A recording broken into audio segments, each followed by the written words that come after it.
The village of Nworie was withering under the long, unforgiving gaze of the sun. The earth, cracked and dusty, had not seen a drop of rain in months. The crops had failed, the riverbeds were dry, and the villagers were growing desperate. One day, the village elder, a wise man named Obinna, called everyone to the town square to pray for rain. Among the crowd was a thoughtful farmer named Chike, known for his patience and foresight. As the villagers knelt and raised their voices to the sky, Chike quietly walked to the edge of his parched field. Instead of lifting his hands in prayer, he returned with a shovel and a pair of old, muddy work boots. He began digging ditches, trenches, and small reservoirs in his field, preparing the ground.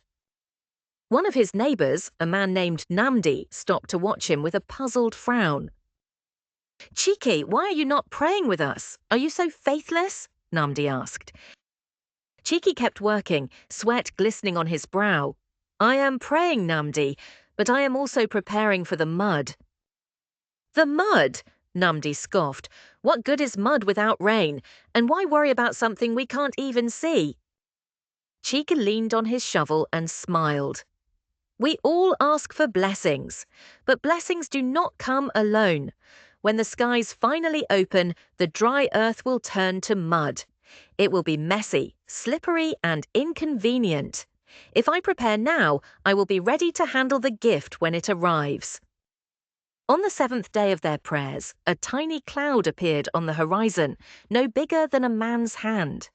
Within hours, the sky turned a bruised purple, and a tremendous storm broke over Nworie.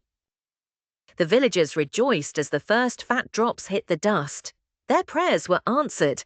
Children danced, women sang, and men lifted their hands to the heavens. But as Chike had warned, the joy was short-lived for many. The sudden downpour turned the hard ground into a deep, clinging mire.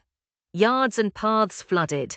Mud brick houses, unprepared for the deluge, began to crumble. The villagers, who had not dug ditches or prepared their fields, watched helplessly as their crops drowned and their topsoil washed away. They cursed the messy outcome, the very thing that was part of their salvation. Meanwhile, Chike's field thrived. His ditches and trenches caught the rain, channeling it to his crops. His soil held firm, and his boots, already caked with dirt, allowed him to move easily through the muck.